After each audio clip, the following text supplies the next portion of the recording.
Good morning, children. So actually yesterday I took a live class, but there are number of students they were not attended the class. So that's why.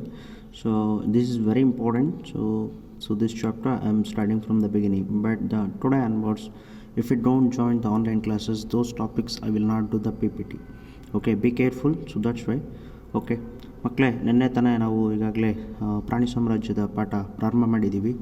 ಆದರೆ ಕೆಲವು ಮಕ್ಕಳು ನೆನ್ನೆ ಇರಲಿಲ್ಲ, ಹಾಗಾಗಿ ಇವತ್ತು ಇದನ್ನು ಸ್ವಲ್ಪ ಮುಂದೆ ಹೇಳ್ತಾ ಇದ್ದೀನಿ. ಆದರೆ ಮುಂದಿನ ದಿನಗಳಲ್ಲಿ ಈ ರೀತಿ ರಿಪೀಟ್ ಮಾಡೋದಿಲ್ಲ. ಹಾಗಾಗಿ ಆ ಒಂದು ಕ್ಲಾಸಸ್ ನೀವೇನಾದರೂ ಅಟೆಂಡ್ ಮಾಡಲಿಲ್ಲ ಅಂದರೆ ಅದು ಲಾಸ್ ಅಷ್ಟೇ. ಹಾಗಾಗಿ ಮುಂದೆ ಈ ರೀತಿ ತಪ್ಪನ್ನ ಮಾಡಬೇಡಿ, ಆಯ್ತಲ್ವಾ? Okay, so let us study the chapter animal Kingdom briefly from the beginning. I told you clearly from the beginning only what is an animal. Okay, so animals are multicellular and heterotrophic organisms without cell wall and chlorophyll pigments. Okay, so what are the animals? They are the multicellular in nature, which containing many cells, and heterotrophic, that depends upon another organism for their nourishment, and without the cell wall. The cell wall is absent because the cell wall can be seen only in case of the plant cells or the plants, and the chlorophyll is also absent. Okay, without cell wall and chlorophyll. Okay, so this is about the animals. How can I define the animals means you should write this definition. So ಪ್ರಾಣಿ ಅಂದರೆ ಏನು ಆಯ್ತಲ್ವಾ? ಹಾಗಂದರೆ ಏನು ಅಂತ ಹೇಳಿದಾಗ, ಪ್ರಾಣಿಗಳು ಬಹುಕೋಶೀಯ ಜೀವಿಗಳು. ಬಹುಕೋಶೀಯ, ಪರಾವಲಂಬಿ. ಹೆಟೋಟ್ರೋಫಿಕ್ ಅಂದರೆ ಏನು? ಪರಾವಲಂಬಿ. ಸೊ ತಮ್ಮ ಆಹಾರಕ್ಕಾಗಿ ಇತರ ಜೀವಿಗಳನ್ನು ಅವಲಂಬಿಸಿರ್ತಕ್ಕಂಥ. Without cell wall and chlorophyll. So ಆ ಒಂದು ಸಸ್ಯದಲ್ಲಿ ನಾವು ಸೆಲ್ ವಾಲ್ನ ನೋಡ್ತಾ ಇದ್ವಿ ಅಲ್ವಾ? ಒಂದು ಕೋಶ ಭಿತ್ತಿ ಅಂತ ಹೇಳ್ತಾ ಇದ್ವಿ. ಆದರೆ ಇಲ್ಲಿ ಆ ಒಂದು ಸೆಲ್ ವಾಲು ಇರೋದಿಲ್ಲ, ಮತ್ತು ಪತ್ರಹರಿತು ಕ್ಲೋರೋಫಿಲ್ ಇರೋದಿಲ್ಲ. ಹಾಗಾಗಿ ಪ್ರಾಣಿ ಅಂದರೆ ಏನು? ಬಹುಕೋಶೀಯ, ಪರಾವಲಂಬಿ, ಮತ್ತು ಕೋಶಭಿತ್ತಿ, ಮತ್ತು ಪತ್ರಹರಿತು ಹೊಂದಿಲ್ಲದ ಜೀವಿಗಳು ಅಂತ ಹೇಳ್ಬೋದು, ಆಯ್ತಲ್ವಾ? So this one of the best definition for the animals. Okay, if the as to define means you should write this one. Okay, yeah. And after this one, whenever it comes to the phyla, okay, the kingdom Animalia or the animal kingdom are broadly categorized or classified into 11, okay, 11 major phylums. So it is also known singular form is a phyla.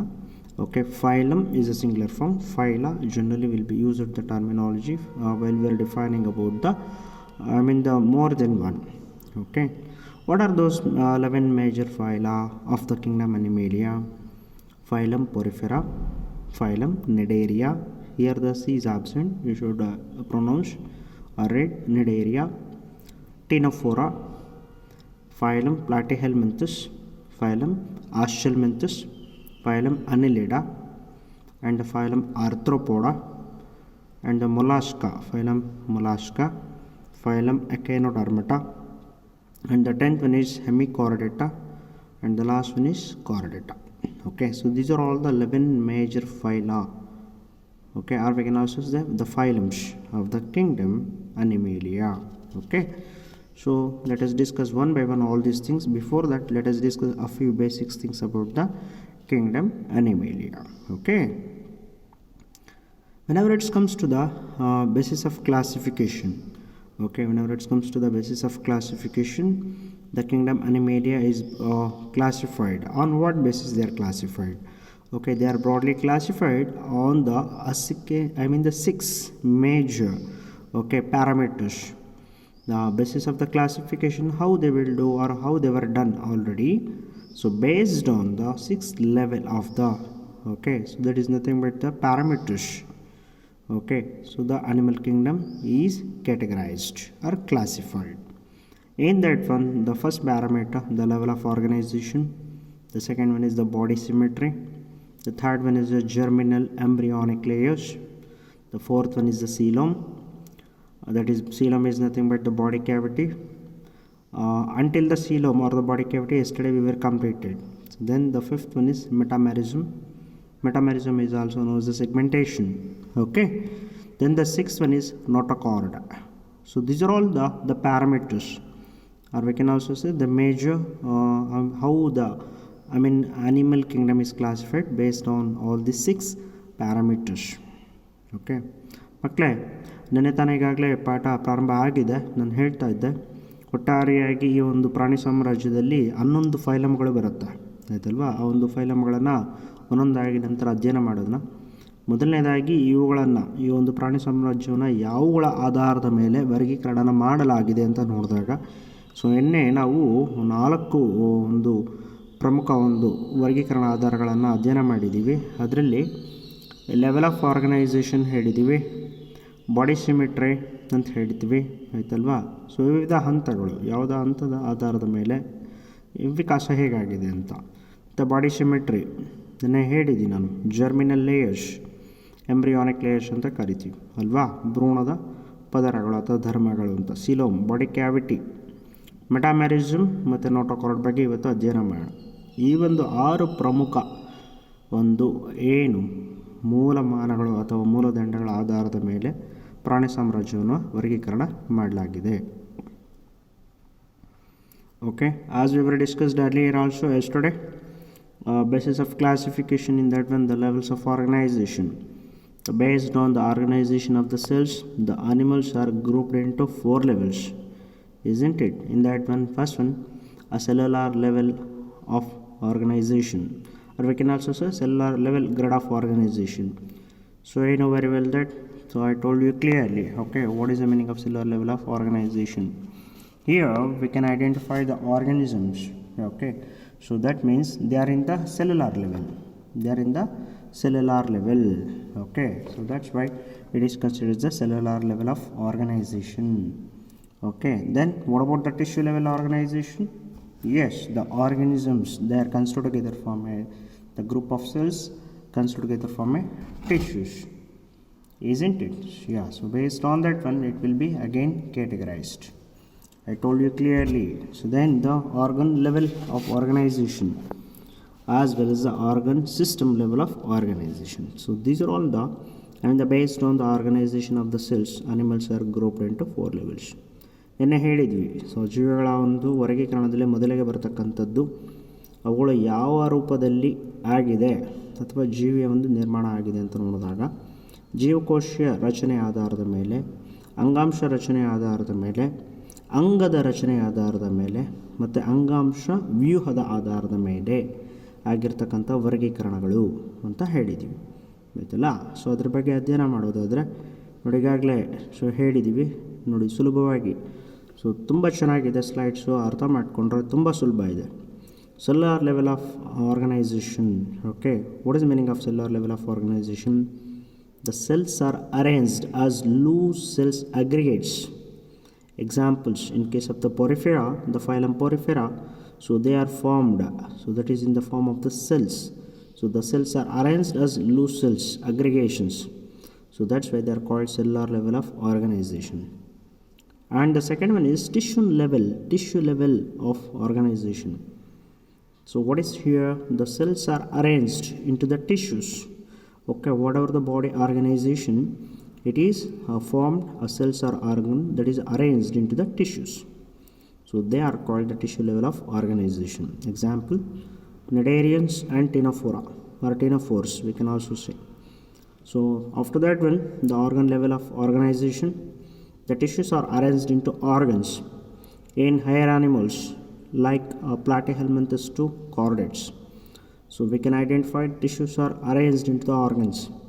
So such a type of the organization will be considered the organ level of organization. The fourth one, organ system level of organization. So it is very clear. So here minimum 2 or more than 2 organs are associated to organ system, okay. Each system perform a physiological function. So example, in higher animals we can see all the higher animals, okay, organ system level of organs generally, that means they possess the organ system level of organization. ಮಕ್ಕಳೇ, ಇನ್ನು ಹೇಳಿದ್ದೀನಿ ನೋಡಿ, ಜೀವಕೋಶೀಯ ರಚನೆ ಹಂತದಲ್ಲಿ ಯಾವ ರೀತಿ ಜೀವಿಗಳಾಗಿರುತ್ತೆ, ಮತ್ತು ಅಂಗಾಂಶ ಒಂದು ಹಂತದಲ್ಲಿ ಯಾವ ರೀತಿ ಜೀವಿಗಳಾಗಿರುತ್ತೆ, ಮತ್ತು ಅಂಗದ ಆಧಾರದ ಮೇಲೆ ಜೀವಿಗಳನ್ನು ಹೇಗೆ ವರ್ಗೀಕರಣ ಮಾಡಿದ್ದೀವಿ, ಮತ್ತು ಅಂಗಾಂಶ ವ್ಯೂಹದ ಮೇಲೆ ಯಾವ ರೀತಿ ವರ್ಗೀಕರಣ ಮಾಡಿದ್ದೀವಿ ಅಂತ ಹೇಳಿ ಈ ಒಂದು ಸ್ಲೈಡಲ್ಲಿ ಕೊಟ್ಟಿದ್ದೀವಿ ನೋಡಿ. ಅಬ್ಸರ್ವ್ ಮಾಡಿ ನೀಟಾಗಿ.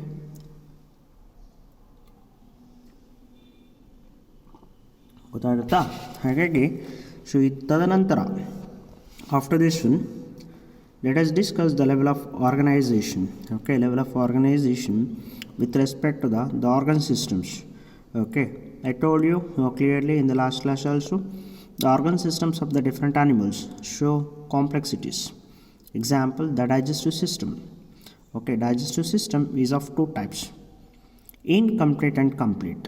Okay, what is the meaning of incomplete? If you take an example of the hydra and in planaria, okay, so that means the how actually it is. Okay, so that means the digestive system, in case of the incomplete digestive system, it has only a single opening that acts as mouth and anus.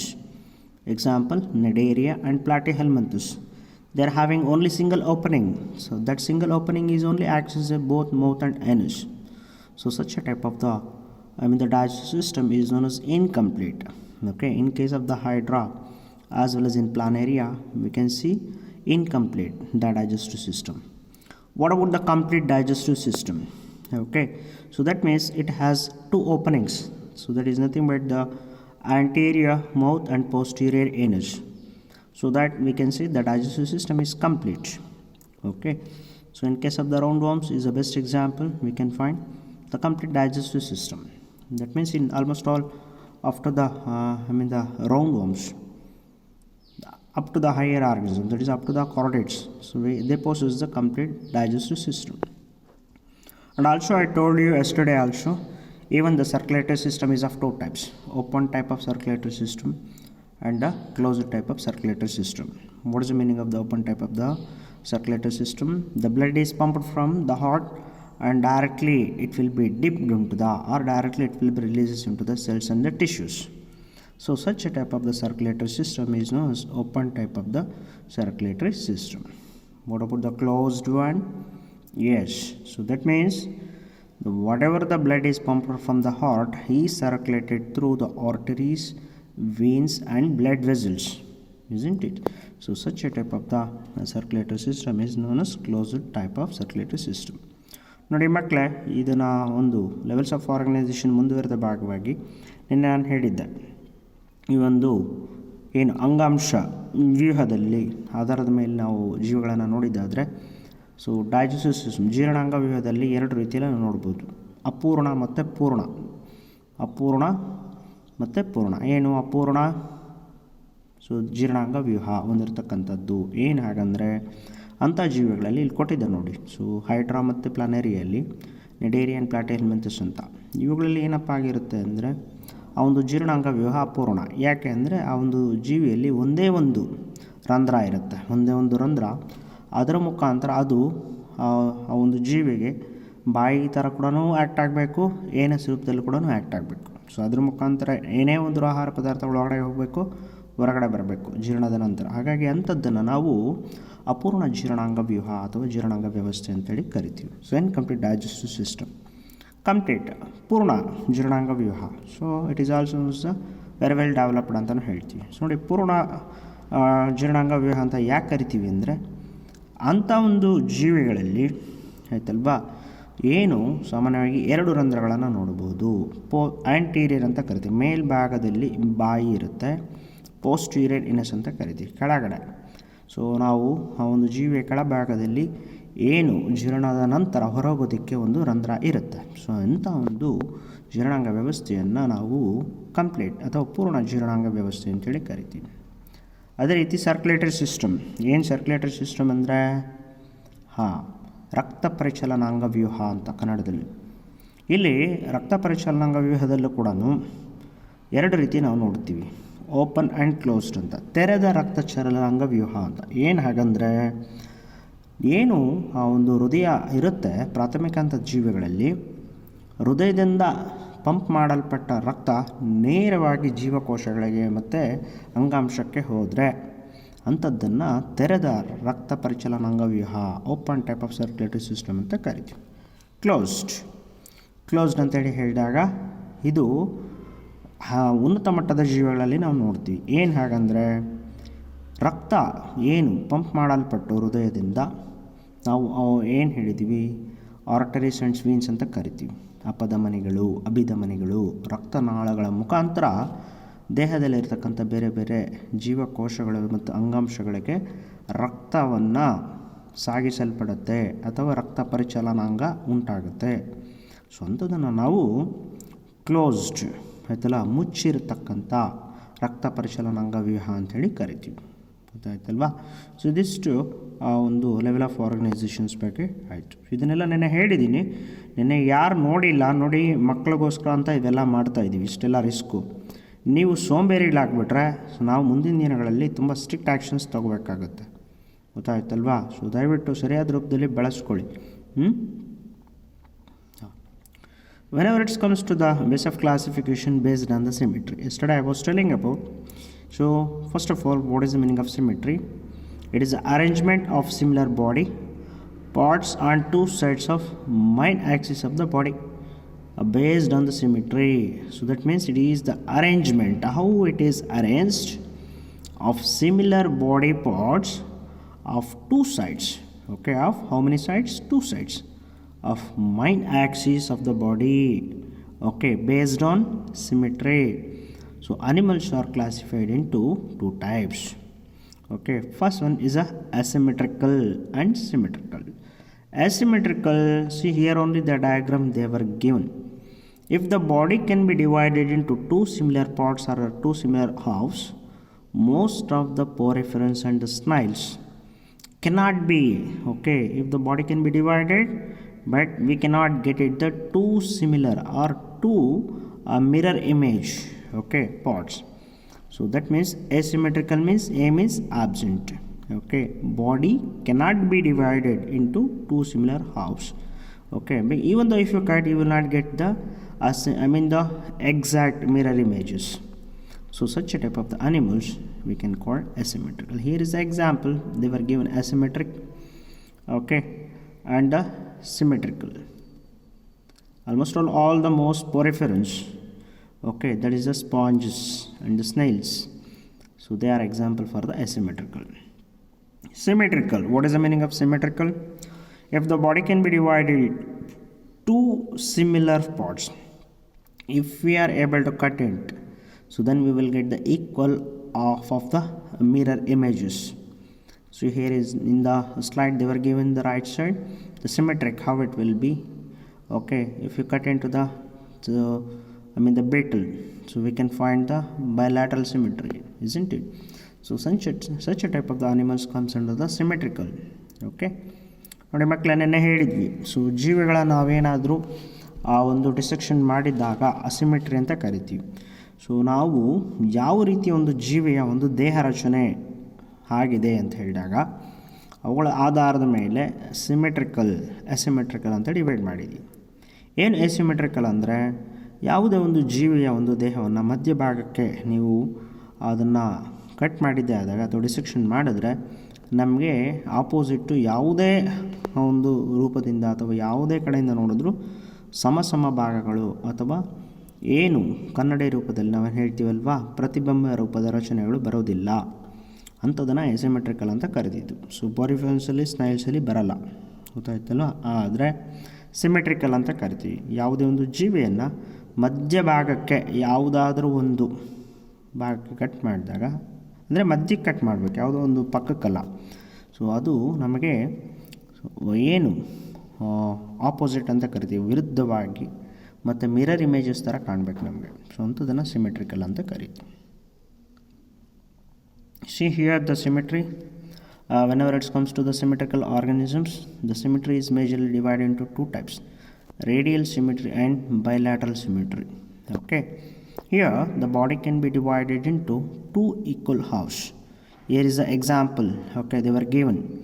If you take an example of the, so that is nothing but, yes, the organisms like some poriferans, not all the poriferans, cnidarians, ctenophores, echinoderms. Okay, so that means in case of the radial symmetry, here the body can be divided into two equal halves by any vertical plane along central axis. So that is the oral aboral axis. Towards the mouth, that is a oral, Aboral, opposite towards the mouth, is known as aboral. Okay, so best examples, some poriferans, cnidarians, ctenophores and echinoderms. So these are all the comes under the radial symmetry. Here is the example they were given this slide. Okay, you can identify. Then what about the bilateral symmetry? Here the body can be divided into right and left halves in only one plane. Okay, so platyhelminthes to chordata except the adult echinodermata. Okay, almost all these organisms comes under the bilateral symmetry. That's what I told you yesterday. I have given example including human beings. Okay, so this is called the bilateral symmetry. ನೋಡಿ ಮಕ್ಕಳೇ, ನೆನ್ನೆ ನಾನು ಹೇಳಿದೆ ದೇಹ ರಚನೆ ಆಧಾರದ ಮೇಲೆ ಮಾಡಿದ್ದು ಸಿಮಿಟ್ರಿಕಲಲ್ಲಿ ಎರಡು ಹೇಳಿದ್ವಿ, ರೇಡಿಯಲ್ ಸಿಮಿಟ್ರಿ ಮತ್ತು ಬೈಲ್ಯಾಟ್ರಲ್ ಸಿಮಿಟ್ರಿ. ಏನು ರೇಡಿಯಲ್ ಸಿಮಿಟ್ರಿ ನೋಡಿ, ಅಬ್ಸರ್ವ್ ಮಾಡಿ. ಹಾಂ, ರೇಡಿಯಲ್ ಸಿಮಿಟ್ರಿ ಅಂತ ಹೇಳಿದಾಗ ಯಾವುದೇ ಒಂದು ಜೀವಿಯನ್ನು ಮಧ್ಯಭಾಗಕ್ಕೆ ಯಾವುದೇ ಕಡೆಯಿಂದ ನೀವು ಕಟ್ ಮಾಡಿದ್ರೂ ಕೂಡ ನಮಗೆ ಎಲ್ಲ ಕಡೆ ಸಮಸಮನಾದ ಭಾಗಗಳು ಬರಬೇಕು ಅಂಥದ್ದನ್ನು ನಾವು ರೇಡಿಯಲ್ ಸಿಮಿಟ್ರಿ ಅಂತ ಕರೆದಿದ್ದು, ಆಯ್ತಲ್ವಾ? ಅದಕ್ಕೆ ಉದಾಹರಣೆಗೆ ಪೊರೆಫರೆನ್ಸು, ನೆಡೇರಿಯನ್ಸು, ಕ್ಟೀನೋಫೋರಾ, ನೆಕ್ಸ್ಟ್ ಬರುತ್ತೆ, ನಾನು ಹೇಳ್ತೀನಿ ಫೈಲಮ್ಸು, ಇವೆಲ್ಲ ರೇಡಿಯಲ್ ಸಿಮಿಟ್ರಿಯಲ್ಲಿ ಬರುತ್ತೆ. ಬೈಲ್ಯಾಟ್ರಲ್ ನಾನು ಹೇಳಿದೆ, ಬೈಲ್ಯಾಟ್ರಲ್ ಈಗ ಉದಾಹರಣೆಗೆ ನಾನು ನೆನ್ನೆ ಹೇಳಿದೆ, ನಾವೇ ಮನುಷ್ಯರನ್ನು ಎಕ್ಸಾಕ್ಟಾಗಿ ಲಾಂಜಿಟ್ಯೂಡಿನಲ್ ಸೆಕ್ಷನ್ಸ್ ತೆಗಿಬೋದು, ಆದರೆ ಟ್ರಾನ್ಸ್ವರ್ಸ್ ಸೆಕ್ಷನ್ ಬರಲ್ಲ, ಈಕ್ವಲ್ ಹಾಫ್ಸ್ ಅಲ್ವಾ? ಹಾಗೆ ಇಲ್ಲೂ ಅಷ್ಟೇ ಜೀವಿಗಳನ್ನು ಮಧ್ಯಭಾಗಕ್ಕೆ ನಾವು ಆ ಒಂದು ಸೆಕ್ಷನಿಂಗ್ ತೆಗೆದಿದ್ದೆ ಆದರೆ ಮಿರರ್ ಇಮೇಜ್ ಸಿಗುತ್ತೆ ನಮಗೆ, ಗೊತ್ತಾಯ್ತಲ್ವಾ? ಒಂದು ಭಾಗಕ್ಕೆ ಮಾತ್ರ. ಸೊ ಅಂಥದನ್ನು ಬೈ ಅಂದರೆ ಎರಡು, ಬೈಲ್ಯಾಟ್ರಲ್ ಸಿಮಿಟ್ರಿ ಅಂತ ಕರೆದಿತ್ತು. ಸೊ ಅದಕ್ಕೆ ಉದಾಹರಣೆಗಳು ಪ್ಲಾಟಿಹೆಲ್ಮಿಂಥಸ್ ನಂತರ ಬರ್ತಕ್ಕಂಥ, ಫೈಲಮ್ ಪ್ಲಾಟಿಹೆಲ್ಮಿಂಥಸ್ ನಂತರ ಬರ್ತಕ್ಕಂಥ ಎಲ್ಲ ನಾವು ಕಶೇರುಕ ಅಂತ ಕರಿತೀವಿ. ಕಶೇರುಕ ಅಂದ್ರೇನೋ ಬೆನ್ನು ಮೂಳೆ ಹೊಂದಿರತಕ್ಕಂಥ ಜೀವಿಗಳು. ಓಕೆ, ಸೊ ಅದು ಕಾರ್ಡೇಟ್ಸ್ ಅಂತ ಹೇಳಿ ಕರಿತೀವಿ. So this is another example, okay, for the radial symmetry, how the body can be divided, the animal body, so that how we will get the radial symmetry as well as the bilateral symmetry. I hope you can identify. ನೋಡಿ, ಇನ್ನೊಂದು ಉದಾಹರಣೆ ಕೊಟ್ಟಿದ್ದಾನೆ, radial symmetry with bilateral symmetry. ಇದು text ಬುಕ್ಕಲ್ಲಿ ಕೂಡ ಇದೆ. So ಇದು ಹೇಗೆ ಅಂತ ಅರ್ಥ ಮಾಡ್ಕೊಳ್ಳಿ ಅಂತ ಕೊಟ್ಟಿರು. Okay, so after this one, as I said, the body of the bilateral symmetrical animals, the body of the bilateral symmetrical animals, so generally if you observe how it is look like, a dorsal upper side, okay, and a ventral means the lower side of the organism. Here is an example they were given, okay, by taking a lizard you can identify, and the left and right lateral sides will be considered. So generally in biological terminology we don't use the left and right, then instead of that one we can say the lateral sides. Okay, instead of upper we use the terminology dorsal surface or the dorsal side. Instead of the lower we use the terminology ventral. Okay, and the left and right will be considered the lateral sides. And another one is anterior towards the head, that is nothing but cephalic side. Then the posterior, okay, the posterior is nothing but towards the anal or tile side of the organism. So this is how generally while we are telling about the symmetry, especially the bilateral symmetrical animals, so how they look like. Okay, because as a zoological terminologies we should know these things. ಮಕ್ಕಳೇ ನೋಡಿ, ಆ symmetry ಬಗ್ಗೆ ನಾವು ಹೇಳೋದಾದರೆ, bilateral symmetry ಅಂತ ನಾವು ಪ್ರಾಣಿಗಳ ಬಗ್ಗೆ ಹೇಳೋದಾದರೆ, ನಾವು ಈ ಒಂದು ಪ್ರಾಣಿಶಾಸ್ತ್ರದಲ್ಲಿ ಝೂಲಾಜಿಕಲ್ ಟರ್ಮಿನಾಲಜೀಸಲ್ಲಿ ಹೇಗೆ, ಅಥವಾ ನಾವು ಏನು ಜೀವಶಾಸ್ತ್ರ ಅಂತಲೂ ಹೇಳಿದ್ರೆ ತಪ್ಪಲ್ಲ, ಯಾವ ರೀತಿ ಪದಗಳನ್ನು ಬಳಕೆ ಮಾಡ್ತೀವಿ ಅಂತ. ನಾವು ಯಾವುದೇ ಒಂದು ಜೀವಿಯ ಮೇಲ್ಭಾಗಕ್ಕೆ ಹೇಳಬೇಕಾದ್ರೆ ಡಾರ್ಸಲ್ ಅಂತ ಕರಿತೀವಿ. ನೋಡಿ ಇಲ್ಲಿ ಕೊಟ್ಟಿದ್ದಾನೆ ಡಯಾಗ್ರಾಮಲ್ಲಿ, ನೀವು ಅಬ್ಸರ್ವ್ ಮಾಡಬೇಕು. ಮೇಲ್ಭಾಗ ಅಂತ ಹೇಳಬೇಕಾದ್ರೆ ಡಾರ್ಸಲ್ ಅಂತ ಪದ ಬಳಕೆ ಮಾಡ್ತೀವಿ. ಜೀವಿಯ ಕೆಳಭಾಗ ಅದನ್ನು ನಾವು ವೆಂಟ್ರಲ್ ಅಂತ ಬಳಕೆ ಮಾಡ್ತೀವಿ. ಬಲ ಮತ್ತು ಎಡ ಅಂತ ಬಂದಾಗ ಬಯಾಲಜಿಯಲ್ಲಿ ಲೆಫ್ಟ್ ಆ್ಯಂಡ್ ರೈಟ್ ಅಂತ ಬಳಸೋದರ ಬದಲಾಗಿ ಲ್ಯಾಟ್ರಲ್ ಸೈಡ್ಸ್ ಅಂತ ಕರಿತೀವಿ. ಓಕೆ, ಮತ್ತು ಆ್ಯಂಟೀರಿಯರ್ ಅಂದಾಗ ತಲೆಯ ಕಡೆಗೆ ಸೆಫಾಲಿಕ್ ಅಂತ ಕರಿತೀವಿ. ತಲೆಯ ಕಡೆಗೆ ಇರತಕ್ಕಂಥ ಭಾಗವನ್ನು ಆ್ಯಂಟೀರಿಯರ್ ಎಂಡ್ ಅಥವಾ ಆ್ಯಂಟೀರಿಯರ್ ಸೈಡ್ ಅಂತ ಕರಿತೀವಿ.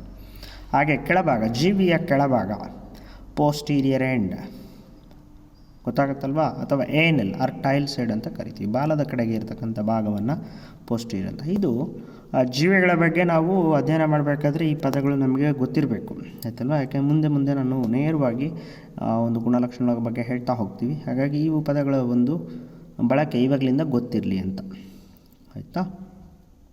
Okay, so until then, so we were discussed about the symmetrical. So then after so this is a germinal layers.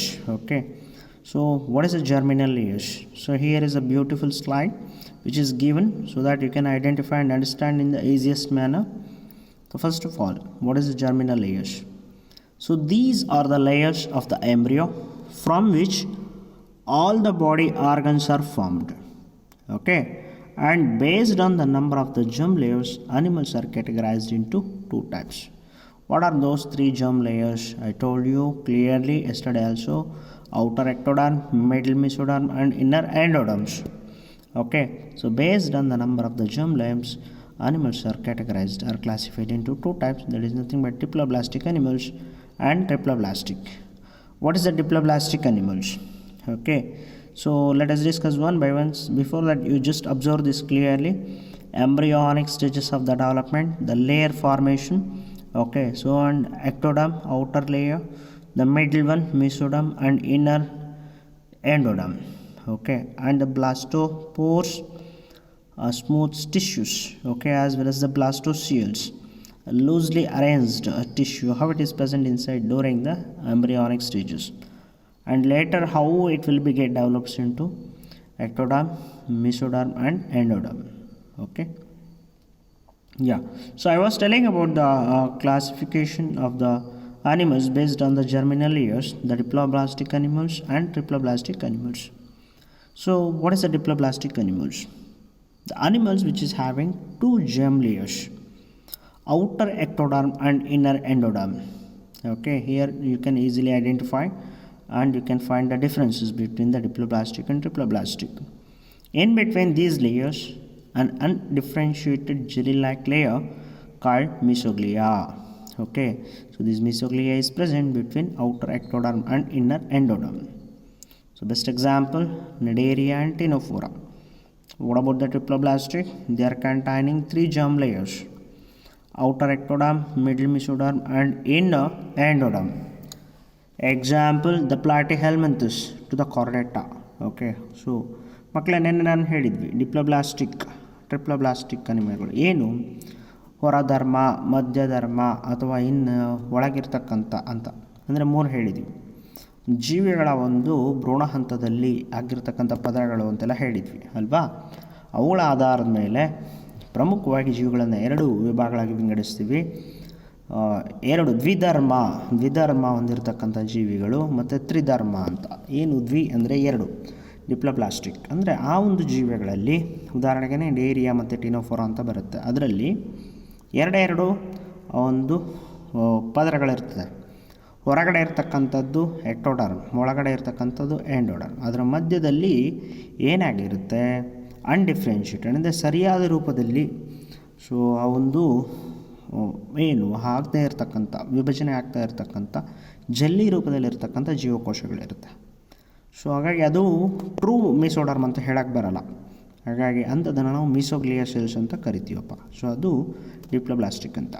ಟ್ರಿಪ್ಲೊಬ್ಲಾಸ್ಟಿಕ್ ತ್ರಿಧರ್ಮ ಅಂದರೆ ಏನು, ಮೂರು ಒಂದು ಪದರಗಳನ್ನು ಹೊಂದಿರತಕ್ಕಂಥ ಜೀವಿಗಳು. ಅದರಲ್ಲಿ ಯಾವುದು ಬರುತ್ತೆ, ಹೊರಗಡೆ ಇರ್ತಕ್ಕಂಥ ಹೊರಧರ್ಮ ಎಕ್ಟೋಡರ್ಮ್, ಔಟರ್ ಎಕ್ಟೋಡರ್ಮ್, ಮಧ್ಯ ಮಿಡ್ಲ್ ಮಿಸೋಡರ್ಮ್ ಅಂತ ಕರಿತೀವಿ, ಇನ್ನರ್ ಒಳಧರ್ಮ ಅಂತ. ಈ ಒಂದು ಮೂರು ಪದರಗಳನ್ನು ನಾವು ಏನು ಸೊ ಜರ್ಮಿನಲ್ ಲೇಯರ್ಸ್ ಅಂತ ಕರಿತೀವಿ. ಆ ಒಂದು ಭ್ರೂಣಾವಸ್ಥೆಯಲ್ಲಿ ಮೂರು ಪದರಗಳನ್ನು ಅಥವಾ ಧರ್ಮಗಳನ್ನು ಇರ್ತಕ್ಕಂಥ ಜೀವಿಗಳು. ಪ್ಲಾಟಿಹೆಲ್ಮಿಂಥಸ್ ನಂತರ ಬರ್ತಕ್ಕಂಥ ಏನು ಕಶೇರುಕಗಳು ಅಂತ ಕರಿತೀವಿ, ಕೊರಡೇಟ್ಸ್, ಅಲ್ಲಿವರೆಗೂ ಅಷ್ಟು ಜೀವಿಗಳು ಕೂಡ ಟ್ರಿಪ್ಲೊಬ್ಲಾಸ್ಟಿಕ್ಕಲ್ಲೇ ಬರುತ್ತೆ. ಗೊತ್ತಾಯ್ತಲ್ವಾ? After this one, whenever it comes to the coelom, okay, so basis of the classification based on the coelom body cavity, it is a cavity lined by mesoderm. Okay, so the body cavity is generally, how can I define the body cavity? In some books they are also given it's an empty space, no problem, but exactly the cavity, or it is a cavity, body cavity lined by mesoderm.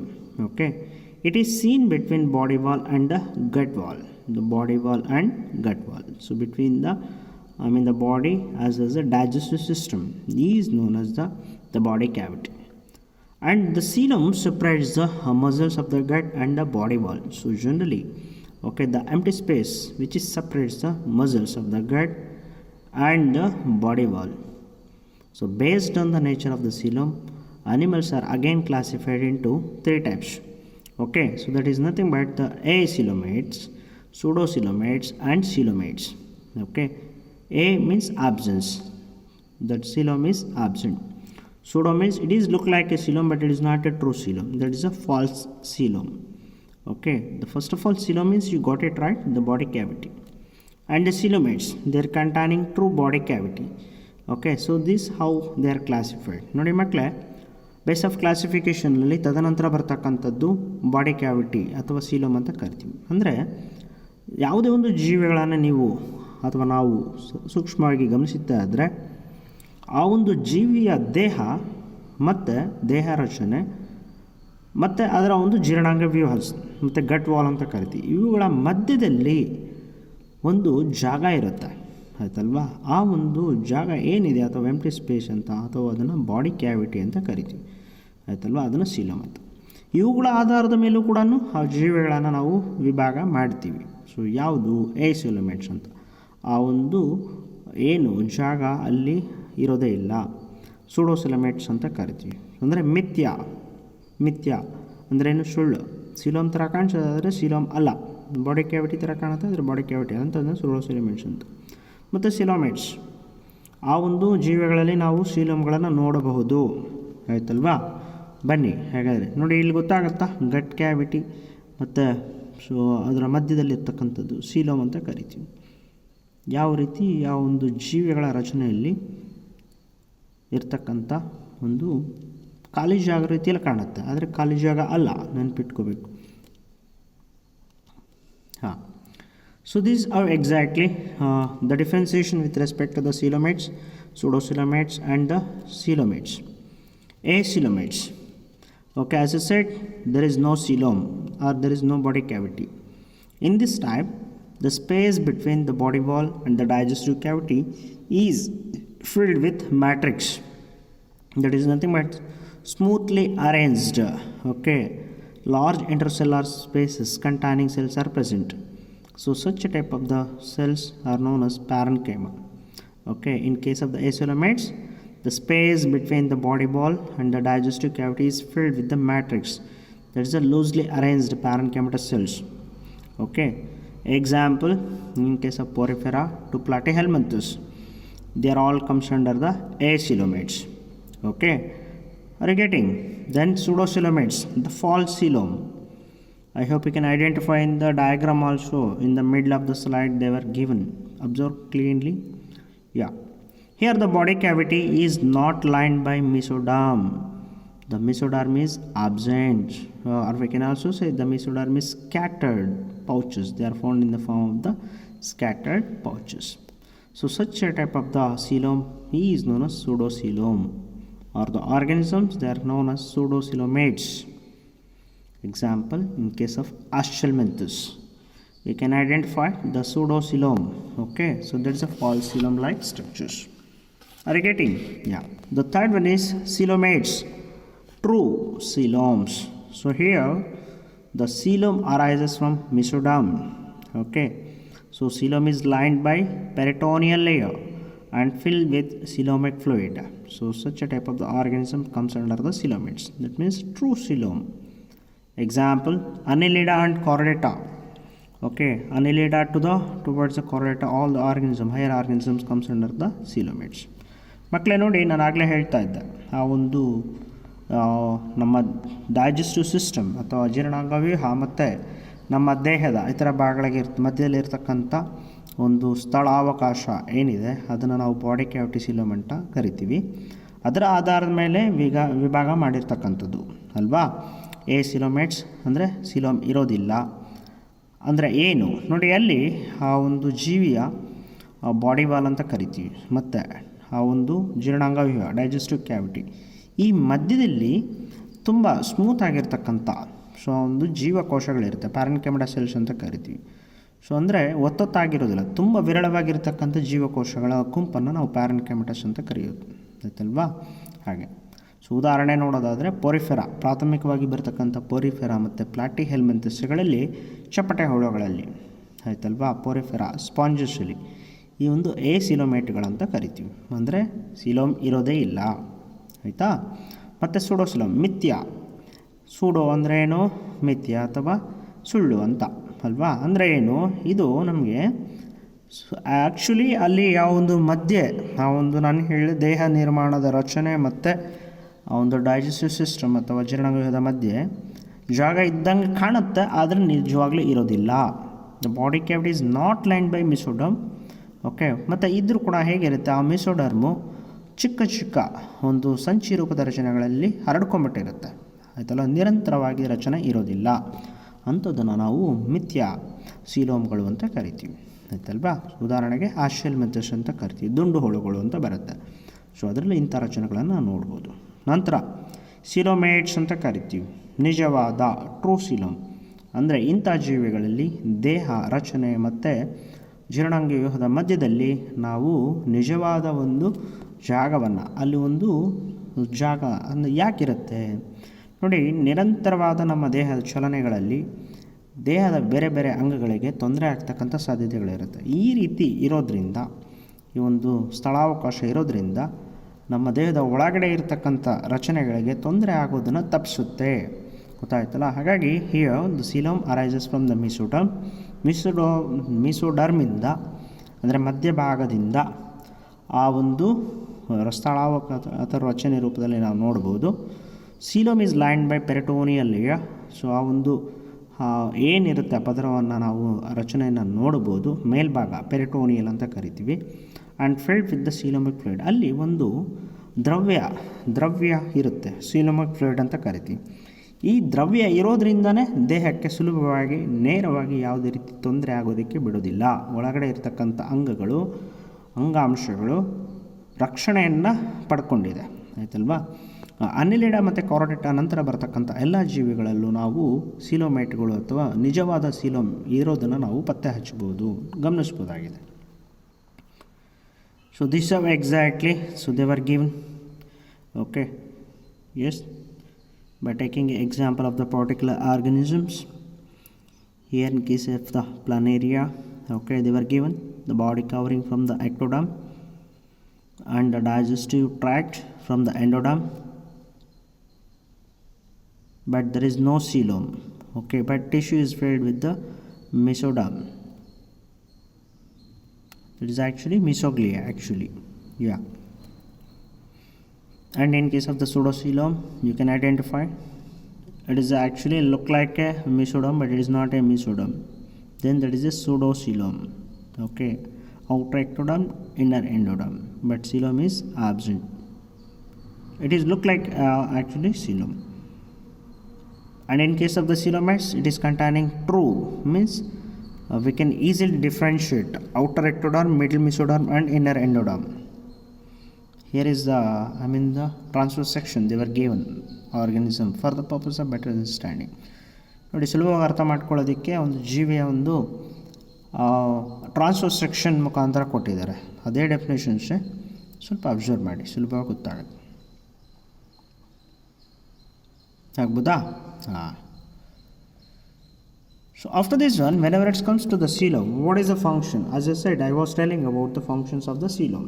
So what is that? Is there any use? Yes, the functions of the coeloms are very important. It accommodates the visceral organs, that means which provides the protections to the visceral, means smooth organs. Coelomic fluid reduces the friction between the visceral organs. So that's what I said. During the continuous locomotion of our body, okay, there will be internal mechanical damages. So due to the presence of the coelomic fluid, which reduces the friction between the visceral organs, okay, and also it acts as a shock absorber so that it can avoid the further damages. Okay ನೋಡಿ, ಈ ಒಂದು coelom ಇರೋದ್ರಿಂದ ನಮ್ಮ ದೇಹಕ್ಕೆ ಏನಾದರೂ ಉಪಯೋಗ ಇದೆಯಾ? ಇದೆ. ಇದು ನಮ್ಮ ದೇಹದ ಒಳಗಡೆ ಇರತಕ್ಕಂಥ ಮೃದುವಾದ ಅಂಗಾಂಶಗಳಿಗೆ ರಕ್ಷಣೆಯನ್ನು ಕೊಡುತ್ತೆ. ಮತ್ತು ಇದರಲ್ಲಿರ್ತಕ್ಕಂಥ ಒಂದು ದ್ರವ್ಯ ರೂಪದ ರಚನೆ ನಮ್ಮ ದೇಹದ ಒಳಗಡೆ ಇರತಕ್ಕಂಥ ಏನು ಮೃದುವಾದ ಅಂಗಾಂಶಗಳ ನಡುವೆ ಆಗ್ತಕ್ಕಂಥ ಘರ್ಷಣೆಯನ್ನು ತಪ್ಪಿಸುತ್ತೆ, ತೊಂದರೆಯನ್ನು ತಪ್ಪಿಸುತ್ತೆ, ಆಗ್ತಕ್ಕಂಥ ಡ್ಯಾಮೇಜ್ನ ತಪ್ಪಿಸುತ್ತೆ. It acts as a shock absorbers, ಅಂದರೆ ಸುಲಭವಾಗಿ ನೇರವಾಗಿ ಯಾವುದೇ ರೀತಿ ಪ್ರೆಷರು ಅಂದರೆ ಹೊರಗಡೆಯಿಂದ ಒಳಭಾಗಕ್ಕೆ ಬೀಳದೇ ಇರೋ ರೀತಿಯಲ್ಲಿ ತಡೆಯುತ್ತೆ. ಗೊತ್ತಾಯ್ತಲ್ಲ? ಸೊ ಹಾಗಾಗಿ ನಮ್ಮ ದೇಹದ ಒಳಭಾಗ ಇರ್ತಕ್ಕಂಥ ಅಂಗಾಂಶಗಳಿಗೆ ರಕ್ಷಣೆಯನ್ನು ಒದಗಿಸ್ತಕ್ಕಂಥ ಕೆಲಸ ಈ ಸೀಲೋಮ್ ಅಥವಾ ಬಾಡಿ ಕ್ಯಾವಿಟಿ ಮಾಡುತ್ತೆ. So after this one, there is another important, I told in the parameters actually, the metamerism, okay, basis of classification. Here it is very important. So first of all, the question arises, what is metamerism? Okay, it is a phenomenon or the process in which the body or organs is externally and internally divided into repeated segments. Okay, it is a phenomena in which the body or organs is externally and internally divided into repeated segments. Okay, is called the metamers. We can also say in generally the segmentations. Okay, example, in case of annelids like earthworms and arthropoda, we can identify such a type of the segments.